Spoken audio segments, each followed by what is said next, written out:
Okay, guys, so I'm going to do a quick video which will help you to understand pictographs and bar graphs a little bit better.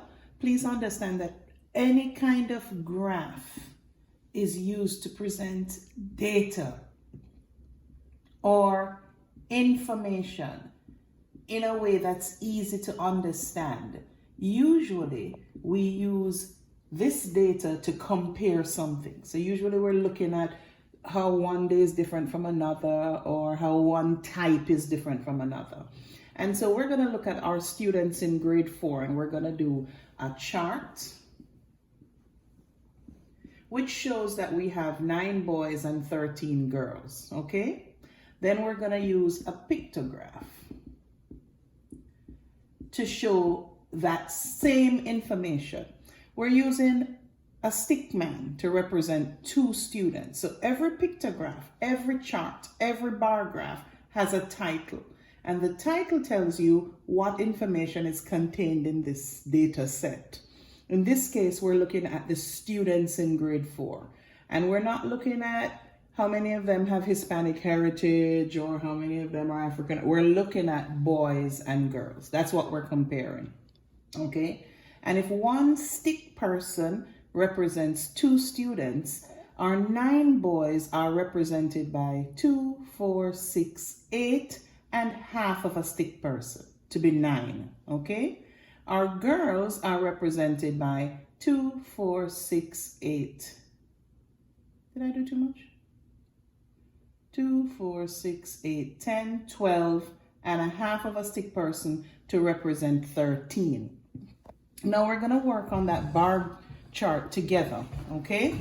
And in a bar chart, you have to decide a couple of things. On the vertical axis, that's the line that's going up, you have to decide what number each line is going to represent. And it has to go up in steady increments. It has to go up in steady amounts. But it can be anything you want it to be.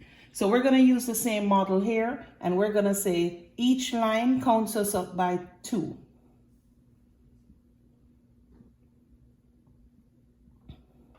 And then we're going to do a bar.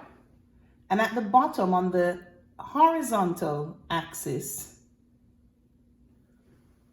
you have to decide what information is being captured. So we're doing boys and we're doing girls. In fact, you know what? I'm going to do the boys in green and I'm going to do the girls in red. Because it helps us to compare the information. Now we have 9 boys. So we're going to go 2, 4, 6, 8, and halfway between 8 and 9 and 10 rather is where we would have 9.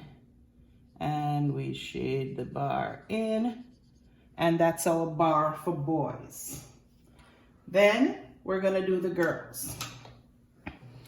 2, 4, 6, 8, 10, 12, and halfway between 12 and what would have been 14 is gonna be 13, and that's our bar graph for